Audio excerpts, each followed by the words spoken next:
Hello viewers, আসসালামু আলাইকুম। আজকে আপনাদের রান্না করে দেখাবো নিরামিষ সবজি। এভাবে সবজি রান্না করে রুটি, পরোটা কিংবা গরম ভাতের সাথে খেতে কিন্তু ভীষণ মজা লাগে। আশা করি আপনাদের ভালো লাগবে, তাই ভিডিওটি স্কিপ না করে পুরো ভিডিওটি দেখবেন। সবগুলো সবজি আমি কেটে নিয়েছি। এখানে নিয়েছি বাঁধাকপি, আলু, মিষ্টি কুমড়া, ফুলকপি। এখন আমি সবগুলো ভালোভাবে ধুয়ে নিব। সবজিগুলো আমি ধুয়ে নিয়েছি। এখন রান্না করার জন্য সবগুলো সবজি হাঁড়িতে দিয়ে দিব।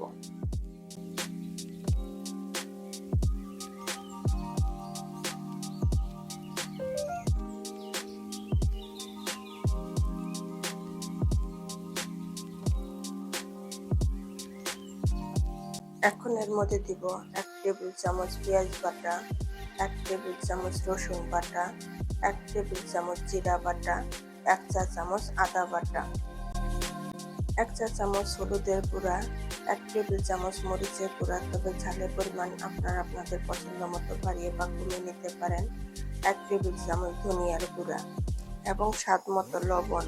এখন সবজিগুলো সিদ্ধ হওয়ার জন্য দিয়ে দিব 2 কাপ পানি।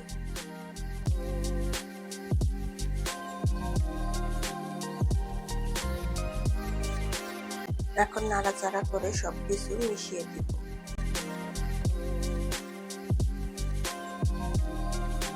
দিয়ে দিলাম 1 টেবিল চামচ তেল। এখন ঢেকে দিয়ে রান্না করব।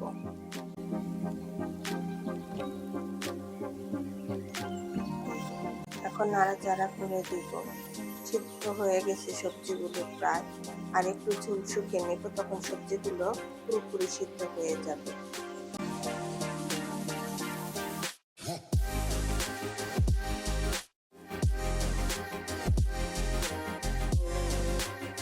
সবজিগুলো সিদ্ধ হয়ে গিয়েছে এবং ঝোলও শুকিয়ে গিয়েছে। এখন আমি সবজিটা বাগার দিয়ে নিব।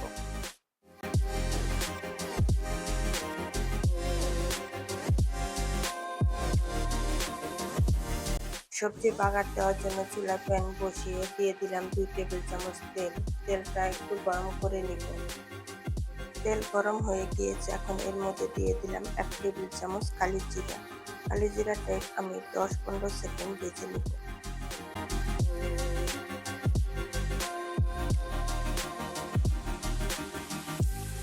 কালি জিরা ভাজা হয়ে গিয়েছে। এখন এর মধ্যে সবজিটা ঢেলে দিব। আমার সবজি রান্না হয়ে গিয়েছে। এখন নাড়াচাড়া করে ভালোভাবে মিশিয়ে দিয়ে ঢাকনা দিয়ে ঢেকে রাখবো।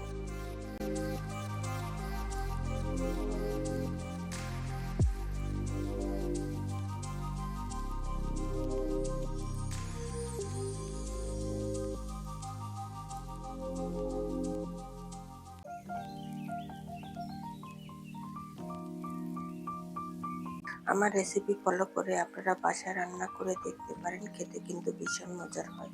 আমার রেসিপিগুলো যদি আপনাদের ভালো লেগে থাকে তাহলে অবশ্যই আমার চ্যানেলটিকে সাবস্ক্রাইব করে দিবেন এবং পাশে থাকা বেল আইকনটিতে ক্লিক করবেন, যাতে আমার সকল ভিডিও নোটিফিকেশন সবার আগে আপনার কাছে পৌঁছে যায়।